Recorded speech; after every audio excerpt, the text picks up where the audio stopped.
Welcome back to another episode of Community Storytelling. Proud to say season 2 here at KCAT TV. We've got this wonderful canvases. Am I saying that right? But I know I'm saying this right. Jacob's Art House in Los Gatos. Stop by, see their amazing canvas on their walls. Linda Lester, I love you. Lester Squares, our sponsor. And I have a fabulous man sitting right next to me, Bob Steinfeld. And wait till you hear everything he has done, and does he have a story? In fact, you may need Kleenex for his story, but we're going to start with the fact that you worked for 33 years at Apple. That's correct. My goodness, this sounds silly, but I didn't realize they've been around for 33 years. Well, they started in about 1977. Right, okay, that would make it, yeah. So did you meet Steve Wozniak and Steve Jobs? Yeah, I've met Steve Wozniak many times. I met Steve a couple times. We've had Steve sitting where you are. Great. Steve Wozniak. Had a lot of fun with him. You worked on all of the products. I worked on many of the products. I managed an engineering team, and we did a very specialized thing in engineering on all products. Unbelievable. And what Apple phone do you now have? So I'm retired now for 2 years. So you can't afford a phone. I can't afford a phone, so I have the phone that I had when I was at Apple, which is a 6 Plus. Okay, you and me both. You and me both. How about that? But the reason why I'm here, and you have the shirt on, Mother's Day, if we can remember back, Courageous Kids. It's your thing. You're, I think, the co-chair this year. But I believe before we start talking about Courageous Kids, we have to say how you got there and why you're there. Are you up to telling us that story? Sure, absolutely. I mean, this is where we need the Kleenex. Let's go back in time. Okay, so we're talking about 1991, and my family was doing very well. We had a nice house. We had 2 children. Was it here in Los Gatos? No, it was actually in Redwood City at the time. Because I know you now live in Los Gatos. We live in Los Gatos now. So, all right, go back. And so everything was great. I worked at Apple, and just life couldn't be better.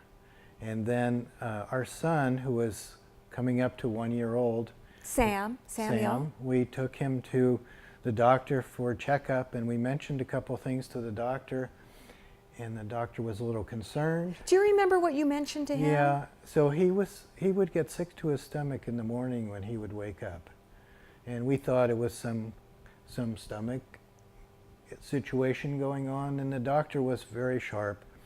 She said, we need to go have him get an MRI of his head. Right then and there. Right then and there. And so this was like on a Friday, and we had the MRI, and you know, we didn't know anything about MRIs, and we were waiting in the waiting room, and this was at Kaiser in Kaiser in Redwood City, and at the time the MRI facility was attached from the hospital, so when somebody was released from MRI, they had to travel by ambulance to 500 feet to the hospital for recovery. Times have changed. Yeah, so he had to have anesthesia. And at the age of 1? At the age of 1. And when the anesthesiologist came out of the room, she was crying like crazy, and we didn't know why. And we moved. I'm about to start now. We moved back to the hospital, and we were in recovery, and all of a sudden his pediatrician shows up. She says, we need to talk. And she says he has 2 brain tumors, and we need to attend to this immediately. And Monday morning, he was in surgery at UC San Francisco, and it was a 13-hour surgery. And this led up to many more surgeries and chemotherapy. Chemotherapy failed in his case, and he was too young for radiation because radiation can affect the brain and development. So they decided to do a bone marrow transplant. Yeah. And a bone marrow transplant is a very interesting procedure. They call it in lay terms a bone marrow transplant, but it really is a bone marrow rescue. Essentially, they destroy your bone marrow and they don't know what's going to happen. And nowadays, you know, when somebody needs a bone marrow transplant, there are drives and things like that. Did they have things right there? Did they have the marrow? So in his case, they determined that it would be an autologous bone marrow transplant. I don't know what that word means. So they would take some of his bone marrow out, Oh. and they would put it aside, and they would kill off everything in his system, and then reintroduce his own bone marrow. And this is like a 6-week thing in isolation. It was a big deal. So he was in the hospital for 6 weeks? Yeah. So I had to go to work. So I was going to work during the week, and I'd spend weekends at the hospital. My wife was there during the week. We would say hello, passing. And you had by. another child? And we had another that you had child. to take care of? Right. Wow. Yeah. So we were in treatment, and we got this little note that there was this event at Great America that we would be invited to called Courageous Kids. We went to the event. It was great. It was just a day away from cancer. We weren't alone. There were many other families there, and you know, we could see that unfortunately too many families were fighting different situations. But And did you get to take Sam to this? and Sam went, and we got a family photo. And he was what, 2 He- maybe? Not even. 1.5? He was 1.5. 1.5. And we had a great time. And then the next year came up. We got another invitation, and we went again, had a very good time. And then the following year, his battle ended with cancer, and he died. And after taking a year off and trying to recover, kind of back to normal again, which is extremely difficult, I decided that I'm going to contact Courageous Kids and volunteer. And I'm guessing that meant you had to contact our dear friend Gay Crawford. Correct. Because she was it. Absolutely. She yeah. was the one who started it. And how many years is it now? So I've been doing this, I think, 27 years. And she well, still maybe- goes. Well, 25 at least. And every Mother's Day, Gay Right. is out there. And I took over the job. There was no person leading logistics, so I took on the role of logistics for all these years. So How hard was that for you, though? Or So, wasn't it hard at all? this is not hard at all. I know I'm giving back to an event that really gave our family a very special time, and you know, I'm giving back to all these other families that are kind of going through their own thing. That's amazing. Yeah, it is amazing. So this morning, as an example, our event is actually tomorrow. So this morning I got up very early, and I took 2 truckloads of boxes to Great America in preparation for tomorrow. And then after this interview, I'm headed off to go pick up the Mother's Day corsages for the mothers and bring them down to the refrigerators at Great America. So tell us a little bit about Courageous Kids and what Mother's Day is like for these families. Okay, Because it's for the whole family. So this is an event for the whole family. I'll actually talk about another event for part of the family a little bit later. But, you know, for people that don't know, we take 600 families to Great America on Mother's Day every year that have a child with cancer. And it's all free. And it's all free, and they get to enjoy the park, but they get to enjoy our little area where we have a DJ. We have celebrities come in to sign autographs. The mothers get a corsage. The families get a backpack or a tote bag to fill up with all kinds of things.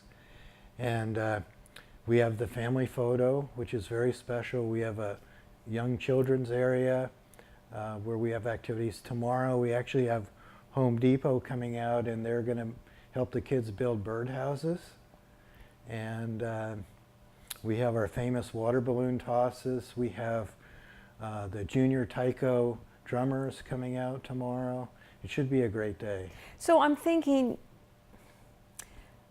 you've gone through so much, and you can probably give so much to other families who are now going through what you did. Most of the families that come to the event don't know my past history. Occasionally, if I see a family and I have the time, I'll sit down and talk to them and, you know, tell them that, you know, they're not alone. Any other advice? It depends what they're going through, what they tell me. It's not our job at this event to find out what all the families are going through. No, but I'm thinking of you just when what else do you do for the American Cancer Society? So this is my main American Cancer Society volunteering, but I do volunteer for another event. Which is? Or another organization that will be present tomorrow. It's called Camp Okazu. Camp Okazu is a summer camp for the families that have a child with cancer. And there's two different kinds of camps. There's a camp for the kids that have cancer, and there's a separate camp for the siblings of the kids that have cancer. Wonderful. And it's very interesting, the stories of the kids, the cancer kids. And now last year I rode up on the bus with the cancer kids. They were great. Where is this camp? The camp is up near Lake Oroville in Northern California. And